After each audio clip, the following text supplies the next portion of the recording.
Hello. Oh, messy desk.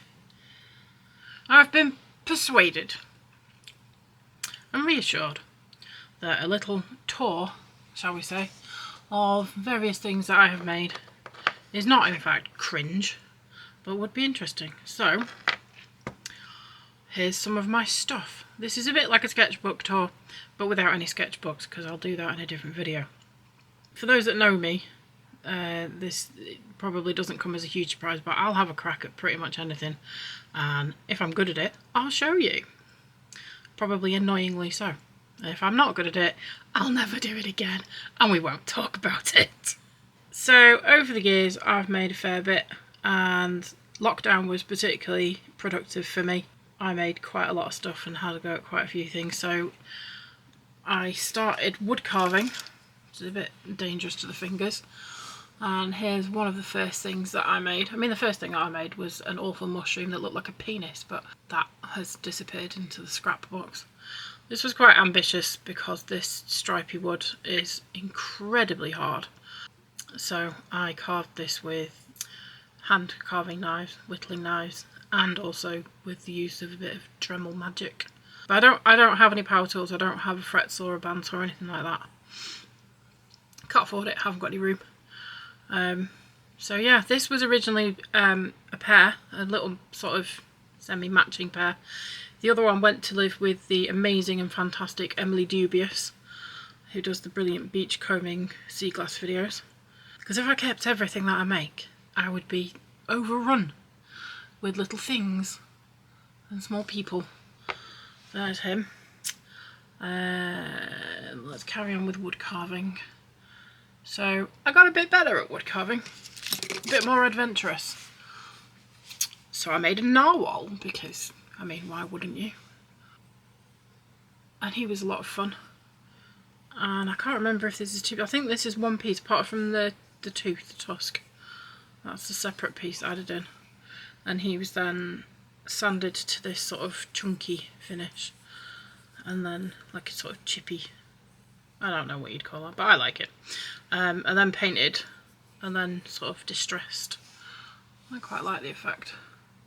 That was acrylic paint, and then just some microcrystalline wax. So, and he has a cute little smile. Let's pop him here. And then I got really ambitious. Now I've always wanted a Thelwell pony figurine as a kid, and I never got one.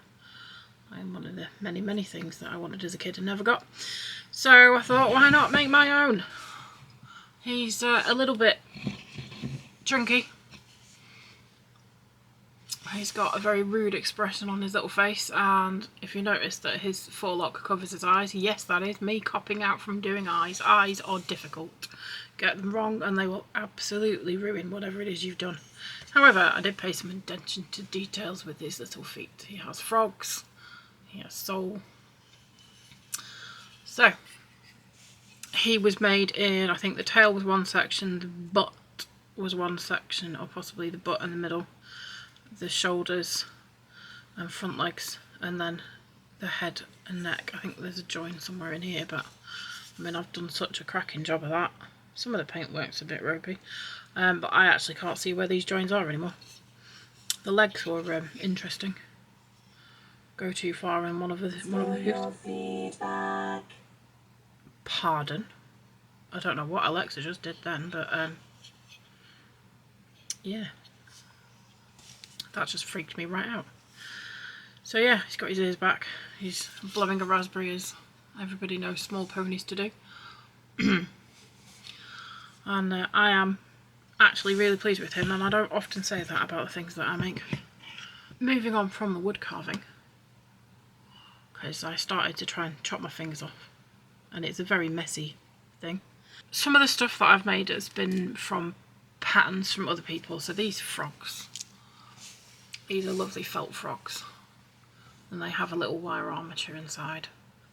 But the embroidery on there is all my own self-taught embroidery pattern. I'm really surprised I don't have a lot of my fabric and fibre stuff left. I don't have any needle felting stuff left because we got carpet clothes moths and it upset me too much to even look, because they have chomped their way through so much stuff that I've made.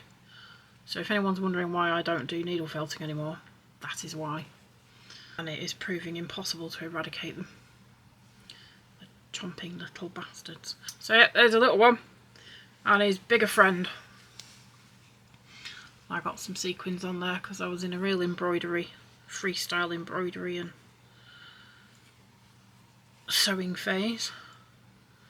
You can create quite a lot of cool stuff this way. There are an enormous number of fantastic patterns around. I've done quite a few soft toys from other people's patterns. I can't actually find any examples at the minute because I had a big tidy up to clean my desk out so that I had room to film. So there's those fellas. We'll just move them out of the way a little bit. This is another learning how to embroider, so I figured this is obviously embroidered in silk, because why would I want to just embroider in cotton like anyone else? And I added some beads because I went through a big bead bracelet making phase for a while, and why not pop some beads on. These were meant to represent little drops of water. It might do a bit better if they were still shiny, but they've got a bit dusty. So that's a brooch. Not that I think anyone will ever wear it, but then I got a bit more ambitious, so I thought I'd base. This is based off of an oleander hawk moth, but I have gone a bit off-piste with it. And he is a chunky little creature, and his body is all padded out, and you show the bead detail on here. And he has a little face, and he has little eyes. He doesn't have a full complement of legs because that would make him not particularly useful as a brooch. And if I actually left my house, I would wear him. But anyway, he has a lot of detail. That took many, many hours, but very enjoyable hours at that. So there's him. And then I thought I'd stick a bit more to, where's it gone? I'd try and get this one a bit more realistic. So this is a rosy maple moth. And this one is sufficiently realistic that a friend of mine who does not really like insects was a little bit about him. Learnt more embroidery techniques. I make this French knots and shaggy fuzzy bits.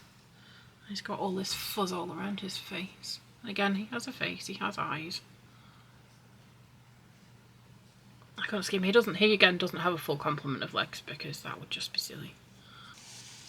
But he has survived the attack from his real brethren. And then we went through a crocheting phase, so hang on a minute, let's put you to one side. This was made following a pattern, just miniaturising a pattern for the Yip Yip aliens from Sesame Street, if anyone's old enough to remember them, because I certainly am. But instead of crocheting with full-size full yarn, and I have got a few full-size Yip Yips around, they make really great bags, I decided I'd crochet this out of embroidery thread.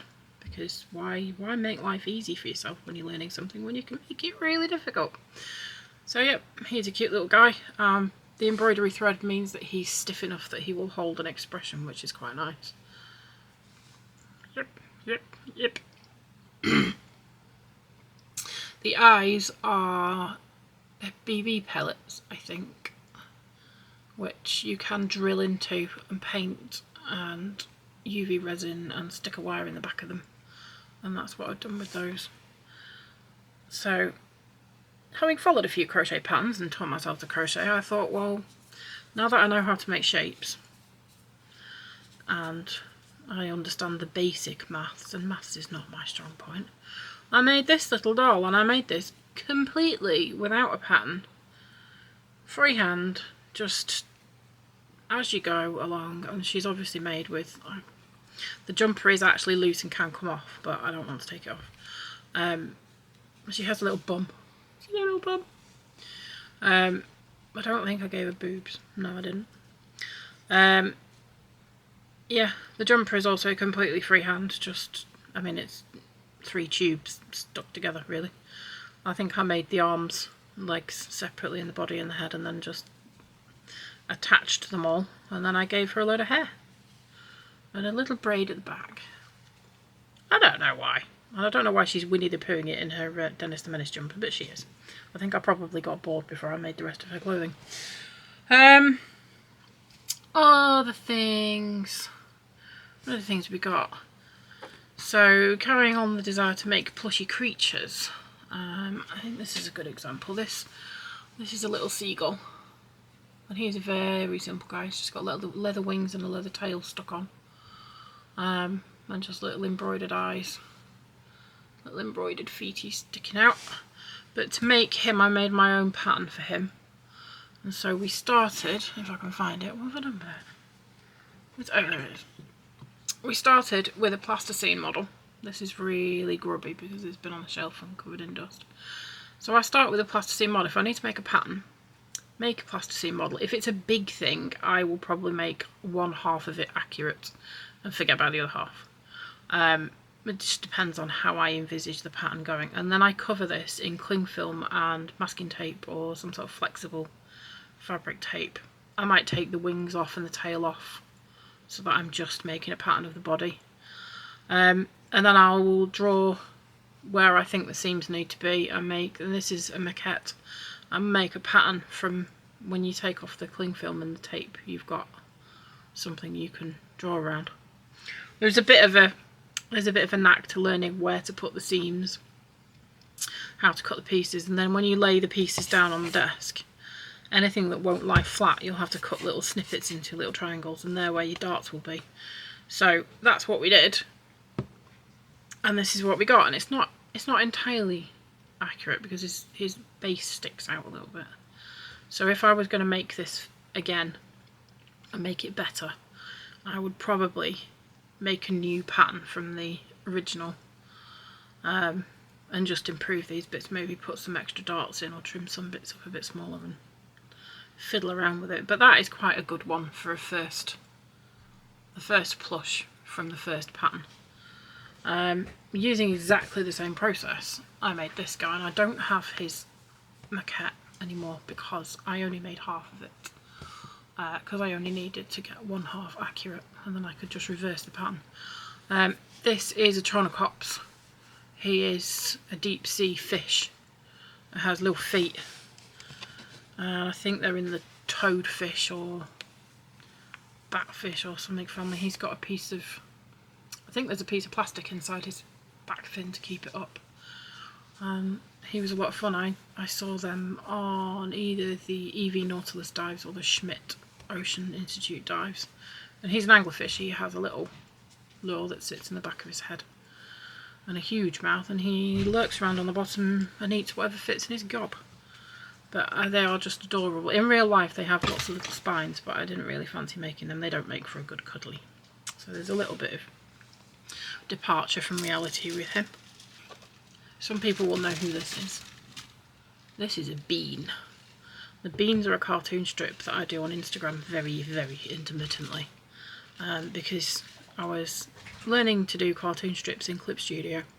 And these bean shapes are really easy to draw. This guy's hair is stuck on with. This is epoxy sculpt. So I was planning on animating them.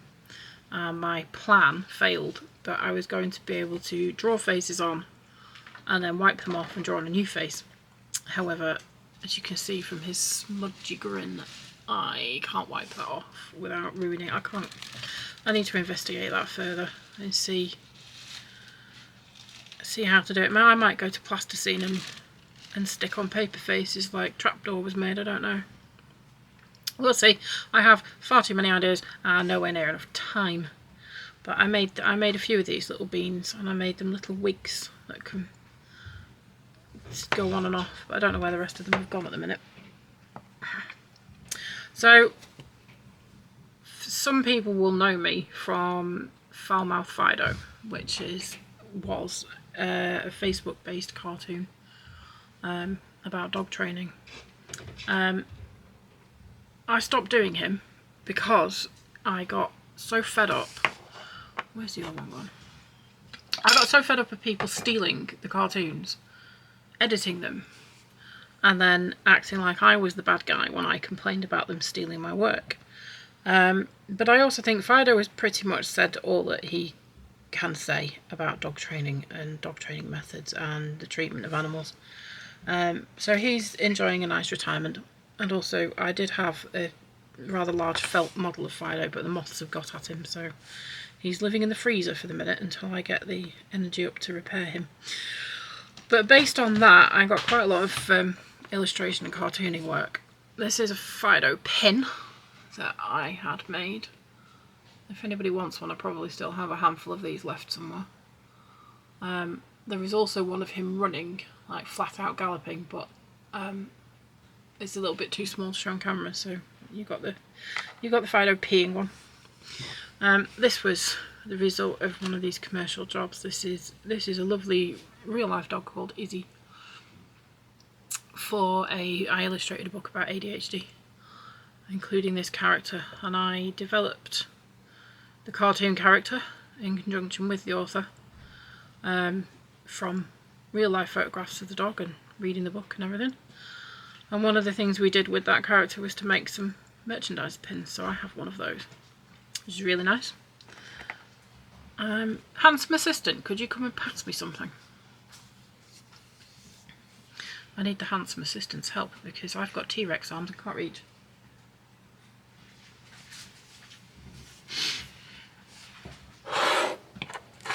Could you pass me that magnet?